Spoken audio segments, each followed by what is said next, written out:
welcome back to the Burn the Turner Show for another episode. Today I got another special guest on the show, someone who I was definitely blessed to have around, at sometime during my early career at Kentucky. This person I look at as, one of the Iron Men.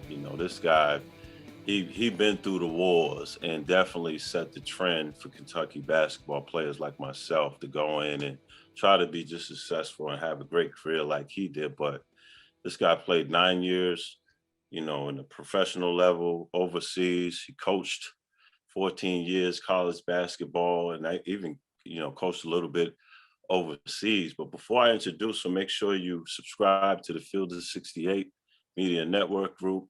And also you can watch us on YouTube Live. Make sure you subscribe to that. But getting back into it, this person, when I say I was blessed to have him around just to give me advice in my early young career going to Kentucky, a lot of people don't understand going to Kentucky is not the easiest school to go to and play at. And you really don't learn about it until later on when you become an upperclassman, what it's really about. And this guy definitely showed me the ropes and gave me the advice that definitely helped my career end up the way it has. And without further ado, from out of Somerset, Kentucky, I call him my big bro. He's one of the OGs, but he's still looking young, still looking young and like he can still go. But I had the pleasure of playing against him and him giving me experience on the court. My brother, once again, Reggie Hanson. Bro, thanks for coming on the show, man. It's so great to have you on here. I've been blessed to do this podcast and to have guys like yourself come in and just, share your story about Kentucky. Because, when we're there, like going through it and learning who you guys are, we don't realize, you guys have been through the same similar things that we've been through. And, the knowledge that I've gotten from you and, some of the other guys like Sean Woods, man, it's priceless. And, guys don't understand how important that is. And I feel like, the guys this year, they kind of got robbed of that because they didn't have, that opportunity to have someone like yourself to come back and be around the program and give them that, that knowledge of, how to carry yourself at Kentucky, because you're under a microscope. And you don't know that until you become an upperclassman or, something unfortunately happens. But, getting to you, first of all, did you watch any of the March Madness this year? Man, I was glued to TV. Wayne, it's like this, playing, like you said, I coached 14 years. So, man, I'm passionate about basketball, man. I love it. I watch it all the time. Even my tweets, when I tweet out, it's always something regards of coaching when I'm watching the games and whatnot. But first of all, let me tell you, thank you for letting me be on your show. It's definitely an honor. And, I've enjoyed our relationship and, and getting to know you and watching your journey and seeing how you moving and the different things you're doing. I definitely keep up. So I appreciate you inviting me on the show. Definitely. And I appreciate you coming on, bro. Who'd you have in your Final Four this year? I had Michigan, Gonzaga, Baylor. What's the other one? Was it Illinois was coming out the other side? Yep. That's what I had. Then I had Gonzaga winning it. But I had Gonzaga winning it, but I knew Baylor could. I wasn't surprised what Baylor did. Wasn't surprised at all. Really? Yeah. Well, you had Baylor winning it? No, I had Gonzaga winning it. Oh, okay. But I was not surprised at Baylor. If you asked me to toss it up, I chose Gonzaga, but it could have went either way, I felt like. So Baylor didn't surprise me in what they did. Right. No, I had Baylor winning it. I actually had the same Final Four you picked. I really wanted Michigan to get in there. I was a fan, of Michigan back in the day, just like everybody else. They recruited me at one point. And I've always been a fan of Juwan Howard just as a player and a Class person. person. I Yes. got to play with him in the Chicago Pro Am League, actually Mhm. against him, and he was just a real humble, down to earth person. And to see Right. him on the sideline coaching, was great, and he had a great year. And I picked Illinois too. I thought Illinois would get in there because they was having such Yeah. a good year, and they got knocked off by someone in that city that that they underestimated, and You hats know off that to that's what Loyola, March but Madness is all about, though. That's what it makes is. like they say, the greatest show on earth. I mean, everybody, not just in this country, but everybody around the world is glued to March Madness. Yeah, it's amazing because playing overseas, and I'm pretty sure you probably experienced playing overseas. Like people, they know over there. They watch. When I played Hmm. overseas, they know me from the tournament. And Yes. it's just almost amazing. But honestly, I picked Baylor to win. Honestly, Hmm. truthfully, I just thought that it was their time, especially when I Right. saw them play. I was like, wow, Yeah. they have guys coming off the bench producing, and when you get that, I mean, those teams are tough. And Scott Drew, hats off to him. He's a good coach. I was He is. arguing with one of the bros about how he's a good coach, and you know not to put coach under the bus, but I had the chance to actually be on the sideline coaching against Baylor in the Mm. Bahamas back in 2016, I want to say.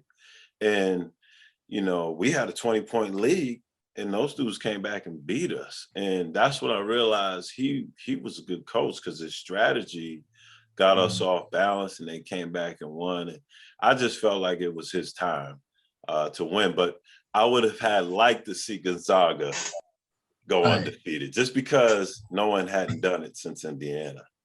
Right. Right. Right. You But I know, tell you what, I mean, it's like, I hate when people say certain coaches are not a good coach, this, and the other. When you got to look at the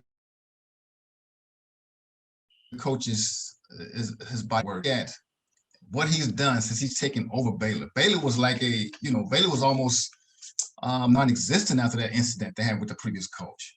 So he took that program from the bottom, rebuilt it, and consistently is in the top 20. And then now and continue to get better and better. And when you watch their team play, come on, it's there's a lot more to coaching than just the X and O's. People don't understand. When you watch that team play and how selfless they played, as soon as they caught the ball, it was all about getting it to the next man. It's all about rotating on defense. It was all about helping each other and making that next player better. You could tell. And so that right there, if you can get that, that trumps the X and O's. You know what I mean? So when you watch his players play and how they play, I mean, he's a hell of a coach. yeah, no, that team was fun to watch. I mean, the tournament Yes. itself, it was so great to just have March Madness this year because, man, it was this for the players, the student athletes themselves, man, just to be out there and to experience that because, like you said, it's nothing like March Madness, and guys Mhm. who, went on to the NBA and played, professional ball to this day. I know a lot of my teammates who played in the NBA, they've never got that college basketball love like they had, like they get in the NBA. They've never experienced that, especially at the University of Kentucky. No Um, question. but this year was a tough year, obviously for Kentucky basketball. It Yeah. was a losing year for them. But it was a different experience, for Coach Cal Mhm. and a lot of the guys who probably came back. Not being able to have that, that full off season, that full preseason, and to prepare the way they wanted to. And Right. there was times in the season where it looked like they was just going to pull it together, but they never did. Mhm. You know, what was your take? Like, what do you think about what you think happened as far as the squad, developing throughout Um, the season once it went? I'll tell you what, I definitely I'll go back to the beginning. We gotta definitely give COVID, some responsibility because those guys wasn't able to work and bond together. When the time you hit campus, to going into the season. But to also too is when you have a team that's young and that's struggling and they don't have that upperclassman leadership like you mentioned, that's huge. And here's the other thing for me, just because I keep up with every year the talent, throughout the state, whatnot. I mean, throughout the country, whatnot. And what people don't realize a lot of times, Wayne, is okay. Let's say you got the number one recruiting class. You got these McDonald's All-Americans, and what most people do is they look at your previous recruiting classes, how well they did, but they don't understand just because this class was the tops in the country this year, don't mean talent-wise they're good as those other classes. You see what I'm saying? These kids, I felt like they had a lot of potential, but just watch them, I felt like they need some years to grow, different than the other one and dones.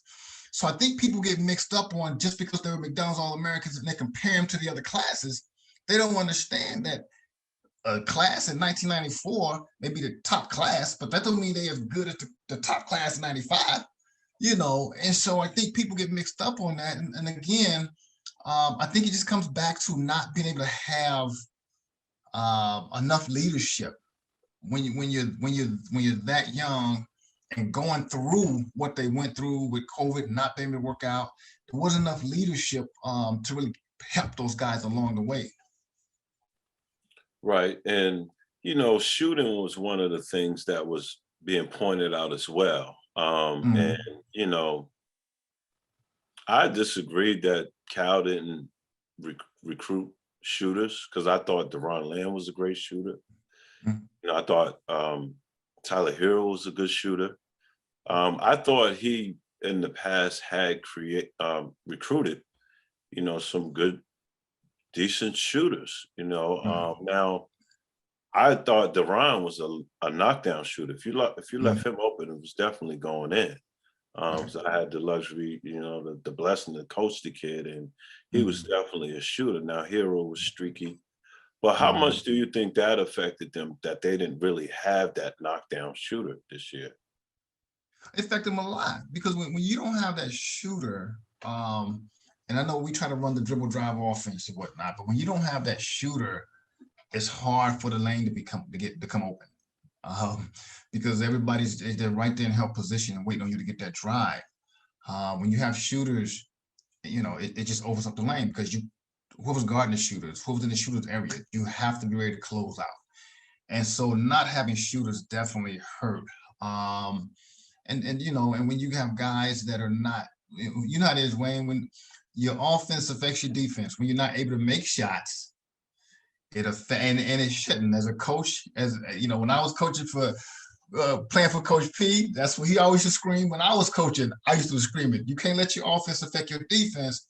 But when it's totally as a team, if it's an individual player, it can be controlled better when you're talking about don't let your offense control your defense. But when you have your whole team is not great at shooting, then it can affect what you do on the defensive end because it's like we can't make these shots and you got to go back, you got to play D and so it affected, I think, defensively as well, not being a great offensive shooting team.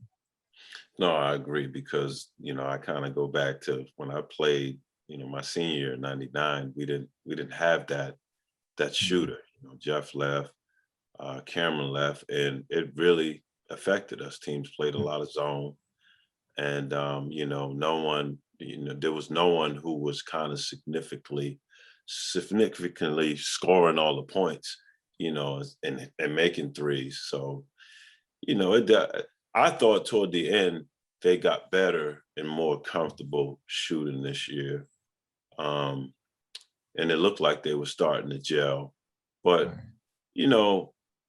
I feel like some of the comments that Cal has gotten was a little harsh because of what he has come and done for the program from where it was. And, winning the national championship and going to multiple Final Fours, and people saying that he can't coach. What do you think about that comment? Because I mean, the guys are Spoiled, all trained. spoiled. At the end of the day, spoiled. When you look at what he's done in the last 10 years, he's won more games. He's won more NCAA tournament games. But I mean, our fans are spoiled. It's like every year it's Final Four bust with them, and if it's not, then a lot of times, most of the time they don't think it's a good year. But at the end of the day, that's what it is. Um, you know, eh, Kyle's human. Everybody else is human. Players are human. And also, when you go through a year like we went through in terms of with the COVID, with all these athletes, it was different. Um, but our fans are spoiled, and but I would say this: they're definitely the best fans in the world because they're going to show up, even if they don't like it, they're going to show up. All right, they're going to travel when you can travel. No matter whether it's Bahamas, Maui, they're going to be there. So you just gotta roll with it, man. And the players just gotta just do what they need to do and block out stuff like that. You can't when fans are praising you, you can't pay any attention to it. When they're dogging you, you can't pay any attention to it. Because at the end of the day, they don't control what goes on in that locker room. They don't control what goes on in that floor. And if you have a tight knit unit in that locker room and you understand it's about what you guys do, but you know that when you're on a part of that team at a place like Kentucky, you have to have a close knit team in that locker room. So when you step on that court every time, no matter what's going on around you, y'all going to war together. And at the end of the day, y'all had each other's backs. Right. And and that's just the bottom line. I mean, that's how you have to approach playing for Kentucky basketball, because the moment you go outside, that's when everything kind of goes soft, and the team gets a little undivided, the selfishness comes out, and you got to stay strong like that fist and be one. But bro, I didn't get to see you play growing up. I watched games on tape, film, coach would throw some games and, he'll throw some film in there, during film of y'all, pressing and things like that. Mm-hmm. But I was always curious, like you came in 1987, right? And so I always wondered, because coach came a little later. So did he recruit you? No, Eddie Sutton recruited me. Eddie Sutton was the coach when I went to Kentucky. So for my first couple of years, I played for Eddie. And then my junior senior, I played for Rick, Coach P. And it was and Coach Sutton was a great coach, but he was a defensive minded coach, very slow down style. And when Rick got there, it was like a culture shock in terms of having to change to be able to play in his style of play. I'll never forget this, and I have this in my book, and I tell people all the time. Coach's first meeting with us, and we only had because it was on probation, right? We only had 7, 8 scholarship players. And so his first meeting with us was in the training room at Memorial Coliseum. And he's like, I appreciate, you guys that stayed here. I appreciate you staying here. I'm glad that you decided to stay. And he goes on to say, he says, the way I play, you got to be in great shape. So, some of you may not be here after preseason conditioning because you may not last. Like Coach P is, he gonna tell you straight up, so he gonna put the challenge on you right away, and he did that. And but you know what? It was hell going through that conditioning. But once we got through it, Wayne, you know how it is, man. It's like you could attack the world, man, and ain't nobody gonna stop you, Mm-hmm. Mm-hmm. And I was gonna ask you, with that condition. Before I get into that, you stayed though. What made you stay? I know you're a Kentucky kid as well, but what made you stay? What made you believe that Rick Pitino was gonna still, fulfill the goals that you wanted to get accomplished? I'll tell you this, like we discussed a little bit on the show. I am a Kentucky kid. I consider myself a Kentucky kid, but I didn't grow up a Kentucky kid. I was born in Charlotte, and my mother moved us to Kentucky when I was 12 years old. So when I first got to Kentucky, it was all Carolina. It was all UNC. And then obviously being there, about a year or so, I grew into the whole Kentucky basketball thing, right? But anyways, when it came time to make that decision, because we were put on probation, the first year we had no TV, and both years we couldn't play in the SEC tournament or the NCAA tournament.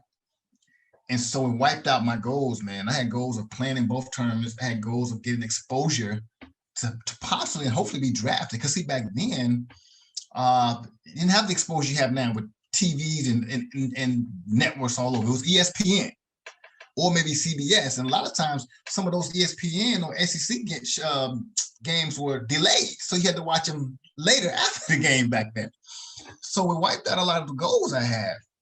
But then I thought about it, Wayne. I'm like, you know what? I wanted to come to Kentucky because that's what my heart was, to come there and really become a player there. And the adversity that I went through with that probation, I didn't cause it. But I thought to myself, and I hope a lot of kids these days learn this. It's like, I can't just run from the adversity. Because I thought, okay, once it became clear that we're on probation, and the way the rules were set up, I could have transferred Wayne to any other school and wouldn't have to sit out. Because the way the probation went through my senior year, so I could have transferred, wouldn't have to sit out a year and played anywhere. And so I started being recruited to do that. And so I'm sitting there thinking, I said, you know what? What if I leave here and I go to another school? Same thing can happen. Same thing can happen. So I said, you know what? Am I going to run from adversity or am I going to attack adversity? And so I said, you know what? I'm going to stay here and I'm going to flip the script and rewrite my story. And so I'm going to stay here and help Kentucky basketball get back to where it needs to be. I felt like I did that. But that's why I stayed, man, because it's like, you know what? And it's a lesson that stuck with me now. So anytime I run into adversity, I think back to that and how I came through that and how by fighting through the adversity and staying, I accomplished more than what I thought I would when I first went into Kentucky. So that's what it came down to, Wayne, understanding that you can't just run from adversity when you have it. You got to look at it and see what you're passionate about and attack it head on. Right. That's strong. That's real strong. That's a great point right there, because it could happen if you went somewhere else. And, unfortunately, I was in a situation where I saw it did happen to someone who transferred, over. And, it was just a horrible situation. But thanks for sharing that with me. I appreciate that. We was talking about the conditioning, but before I jump into that, who was your class? Like, who were the guys that you came in with? Who were you recruited with? I came in with Rex Chapman and Derek Miller. Yep. And then after that, Eric Manuel came in, LaRon Ellis, Chris Mills. We had a lot of guys came in, man. If the probation hadn't happened, man, we would have been killing people, boy. But yeah, but I came in with Rex Chapman and Derek Miller. Well, LaRon Ellis ended up going to Syracuse, right? Is that the same LaRon Ellis? Yep. Okay. Mm-hmm. All right. Wow, man, Derek Miller, Rex Chapman. That's big time, right? And then Reggie Hanson. Come on. And you would play pickup with us, and I'm like, man, this dude a few years ago, I don't know. And that was the